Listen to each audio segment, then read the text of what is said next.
बिस्मिल्लाहिर्रहमानिर्रहीम।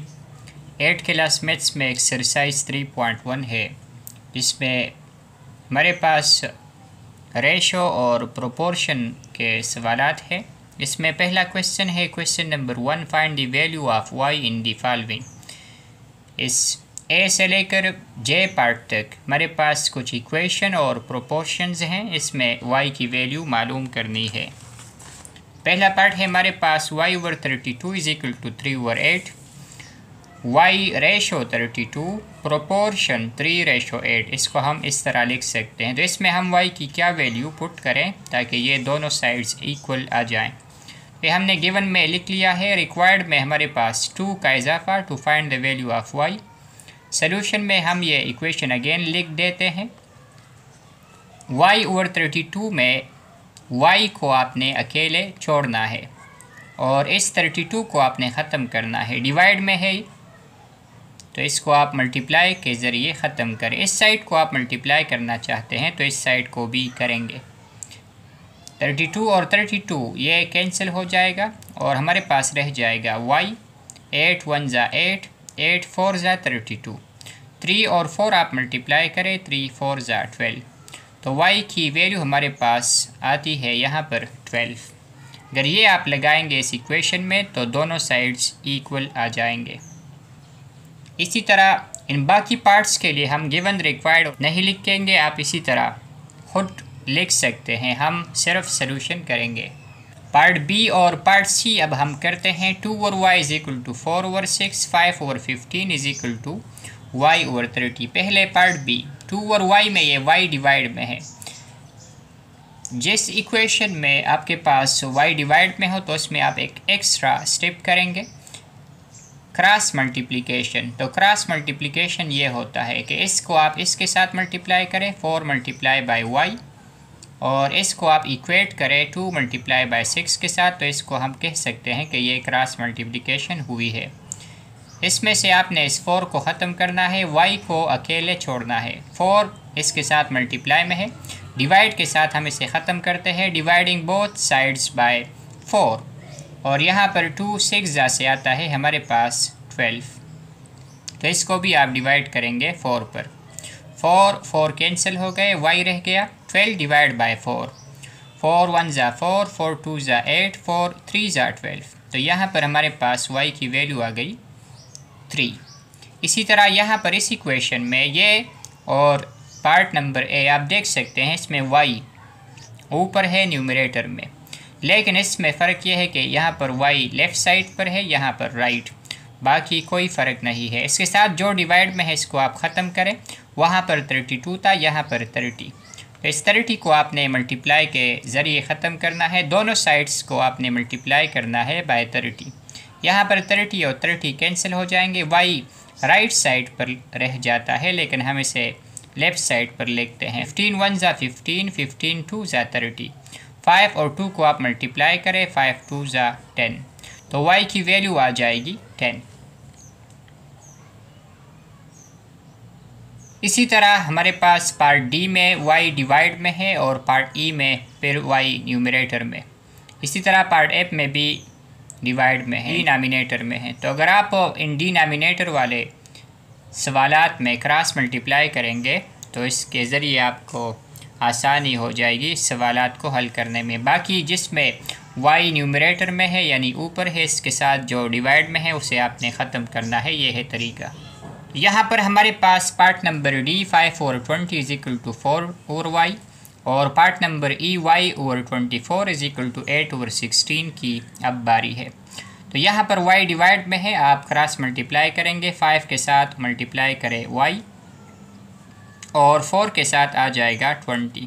5 multiply by y is 5y, 4 multiply by 20 is 80। हमें y को अकेले छोड़ना है तो 5 को डिवाइड के साथ ख़त्म करें और इस साइड को भी आपने डिवाइड करना है फिर 5 पर। आप लिखेंगे डिवाइडिंग बोथ साइड्स बाय 5। यहाँ पर 5 5 कैंसिल, 80 डिवाइड बाय 5 आप कर लें, यहाँ से आता है 16। तो y की वैल्यू इस इक्वेशन में हमारे पास 16 अगर पुट करें तो दोनों साइड्स इक्वल आ जाएंगे।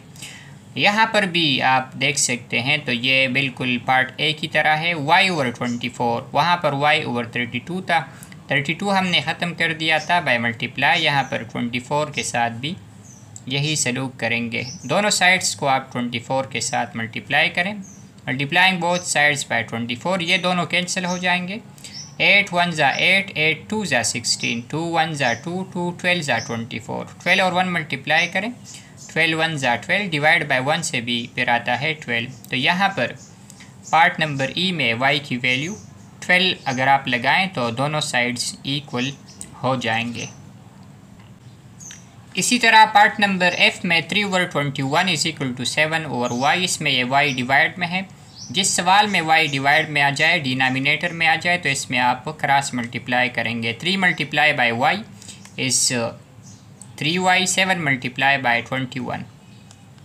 यहाँ से इस 3 को आपने ख़त्म करना है, y को अकेले छोड़ना है। y को अकेला छोड़ने के लिए आपने इसे डिवाइड के ज़रिए ख़त्म करना है। 3y डिवाइड बाय 3, तो 7 मल्टीप्लाई बाय 21 को भी आपने डिवाइड करना है 3 पर। यहाँ पर ये 3 और 3 कैंसिल हो गए, y रह गया 3 1 ज़ा 3, 3 7 ज़ा 21। सिंप्लीफिकेशन हमने कर दी है। 7 7 ज़ा 49, डिवाइड बाय 1 से 49 पर कुछ फ़र्क नहीं पड़ता। तो ये है इसकी वैल्यू। अगर आप ये वैल्यू इस इक्वेशन में लगाएंगे तो आपके दोनों साइड्स इक्वल हो जाएंगे।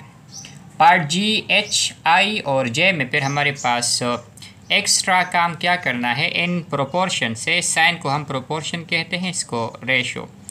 प्रोपोर्शन किसे कहते हैं? जब हमारे पास दो रेशोस इक्वल आ जाए तो इसको हम प्रोपोर्शन कहते हैं। हमारे पास पहला प्रोपोर्शन है पार्ट नंबर जी, इसमें 125 रेशो 15, प्रोपोर्शन y रेशो 60 ये लिखा गया है। इसको हमने लिख लिया। अगर हम इसको फ्रैक्शन में कन्वर्ट करना चाहते हैं तो ये a ratio b is equal to a और b। इसको हम फ्रैक्शन की फॉर्म में किस तरह लिख सकते हैं? 125 ratio 15 is written like 125 over 15। इसी तरह यहाँ पर y ratio 60 is equal to y over 60, और ये प्रोपोर्शन बन जाएगा इज़ इक्वल टू। तो ये अब इस तरह का एक सवाल है जिसमें आप y मालूम करेंगे। तो इसमें ये एक्स्ट्रा स्टेप है इन क्वेश्चंस के अलावा। इन क्वेश्चन में ये स्टेप नहीं था, ये इजाफी स्टेप है इस पार्ट जी, एच, आई और जे क्वेश्चंस में। तो यहाँ से हम फिर बाकी ओल्ड मेथड है, 60 को हमने ख़त्म करना है, डिवाइड में है, मल्टीप्लाई के ज़रिए। 60 दोनों साइड्स को आप मल्टीप्लाई करेंगे बाय 60। 60 और 60 कैंसिल, 15 1 ज़ा 15, 15 4 ज़ा। यहाँ पर y रह गया राइट साइड पर, हम इसे लेफ़्ट साइड पर लिखेंगे। 125 4 ज़ा, तो 125 को 2 टाइम्स कर ले 250, फिर इसको 2 टाइम्स अगेन कर ले तो 500 इससे आता है। आप इसे मल्टीप्लाई करके चेक भी कर सकते हैं। तो ये है हमारे पास y की वैल्यू इस प्रोपोर्शन में। हमारे पास part H, 70 ratio 14, proportion 40 ratio y। इसको हमने लिख लिया है, इसे हम फ्रैक्शन में कन्वर्ट करेंगे। 70 रेशो 14 को हम 70 और 14 लिख देंगे, प्रोपोर्शन को is equal to 40 ratio y को 40 ओवर y। यहाँ से आप देख सकते हैं y अब डिवाइड में है, तो डिवाइड वाले सवाल हमने कर दिए थे। क्या करना है जी, क्रॉस मल्टीप्लाई करना है। 70 मल्टीप्लाई बाय y और 14 मल्टीप्लाई बाय 40। तो यहाँ से हमने इस 70 को फिर ख़त्म करना है डिवाइड के ज़रिए, और दोनों साइड्स को आप फिर डिवाइड करेंगे 70 पर। 70 और 70 कैंसल्ड, यहाँ पर हमारे पास y रह गया, 0 इज़ कैंसल्ड विद 0, 7 1 ज़ा 7, 7 2 ज़ा 14, 2 और 4 को आप मल्टीप्लाई करें, 2 4 ज़ा 8, तो y की वैल्यू हमारे पास आ गई 8। इस पार्ट नंबर आई में हमारे पास जो प्रोपोर्शन दिया गया है y रेशो 32, प्रोपोर्शन 8 रेशो 16, ये हमने लिख लिया है। अब हम इसके साथ क्या करेंगे, इनको फ्रैक्शन के फॉर्म में लिखेंगे। y ओवर 32 प्रोपोर्शन की बजाय इज इक्वल टू 8 ओवर 16, और यहाँ पर इस 32 को हमने डिवाइड में है ख़त्म करना है बाय मल्टीप्लिकेशन। तो दोनों साइड्स को आप मल्टीप्लाई करेंगे by 32, multiplying both sides by 32। यहाँ पर कैंसिल, y रह गया 16 1 ज़ा 16 2 ज़ा। तो 2 और 8 आप मल्टीप्लाई करें, 2 8 ज़ा 16, हमारे पास y की वैल्यू यहाँ पर आती है 16। लास्ट पार्ट में है हमारे पास ये प्रोपोर्शन 25:y, प्रोपोर्शन 100:200, 25 और y प्रोपोर्शन की बजाय इज इक्वल टू 100:200 को इस तरह 100/200, 25 और y डिवाइड में है तो आप यहाँ पर क्रॉस मल्टीप्लाई करेंगे, 100 को y के साथ मल्टीप्लाई और 200 को 25 के साथ मल्टीप्लाई में लिखना है। 100 को आपने डिवाइड के ज़रिए ख़त्म करना है, दोनों साइड्स को फिर आप डिवाइड करेंगे बाय 100। तो यहाँ से 100 और 100 कैंसल्ड, y रह गया, 2 ज़ीरोस कैंसिल, तो यहाँ पर 25 और 2 रह गए, 25 2 ज़ा 50 डिवाइड बाय 1 इज़ अगेन 50। तो y की वैल्यू यहाँ पर है इस पार्ट जे में 50। तो ये थे हमारे कुछ सवालात जिसमें प्रोपोर्शन और इक्वेशंस को हमने हल किया है और y की वैल्यू, अननोन वेरिएबल की वैल्यू मालूम की है। इसके बाद है क्वेश्चन 2 इन 21:28। इस रेशो में if we change the first term, अगर हम इस फर्स्ट टर्म को 21 की बात कर रहे हैं, अगर हम इसको चेंज करें ऑफ द रेशो टू 70, इस रेशो को के फर्स्ट टर्म को हम चेंज करें 70 में, what will be the second term, तो फिर इसका सेकंड टर्म 28 के साथ क्या हो जाएगा। 21 के बजाय अगर हम 70 कर ले तो 28 से क्या बन जाएगा। हमें क्या दिया गया है, हमें ये दिया गया है इन 21:28 the first term is changed into 70, ये हमें दिया गया है। हमें क्या मालूम करना है, रिक्वायर्ड में हम लिखते हैं what will be the second term to find the second term. हमें ये मालूम करना है जब इसके साथ कुछ हो जाए और इससे 70 बन जाए तो इससे क्या बन जाएगा। आप इसको 1 बनाएंगे, 1 बनाने के लिए दोनों साइड को आपने 21 पर डिवाइड करना है, तो यहाँ से 1 बन गया है, 21 डिवाइड बाय 21। यहाँ पर अगर ये आप देख लें तो ये दोनों 7 पर डिवाइड हो सकते हैं, 7 4 ज़ा 28, 7 3 ज़ा 21। अब हम इस फर्स्ट टर्म से जो भी बनाना चाहते हैं बना सकते हैं।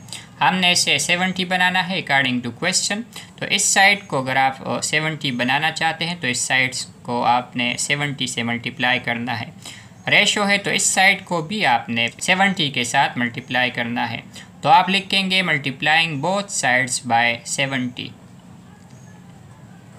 रेशो के दोनों साइड्स को हमने 70 के साथ मल्टीप्लाई किया है, 70 1 ज़ा 70। यहाँ पर आप इन्हें मल्टीप्लाई करेंगे, 0 4 ज़ा 0, 7 4 ज़ा 28 और 3। अगर आप फर्स्ट टर्म से 70 बनाएंगे तो दूसरा टर्म सेकंड टर्म बन जाएगा 280/3। Second term will become equal to 280/3। तो ये है हमारे पास इस सवाल का सलूशन। क्वेश्चन 3 में कहा गया है what is the missing term in proportional 8:11 proportion 16:x। इसमें हमने मिसिंग टर्म मालूम करना है। गिवन में ये दिया गया प्रोपोर्शन और मिसिंग टर्म यानी x की बात कर रहे हैं, हमने x मालूम करना है इसमें से। सॉल्यूशन में हम इसको अगेन लिख देते हैं, जिस तरह हमने y मालूम किया था क्वेश्चन 1 में, इसी तरह हम यहाँ पर x मालूम करेंगे। 8:11 को हम इस तरह लिखेंगे 8/11 proportion is equal to 16:x को 16/x। क्रॉस मल्टीप्लाई करेंगे, 8 मल्टीप्लाई बाय x ये हो गया एक तरफ, 16 मल्टीप्लाई बाय 11। तो आपने इस x को अकेले छोड़ना है जो हमारे पास मिसिंग टर्म है। इस x को आपने अकेले छोड़ना है, पहले आपने इस 8 को ख़त्म करना है, मल्टीप्लाई में है डिवाइड के साथ।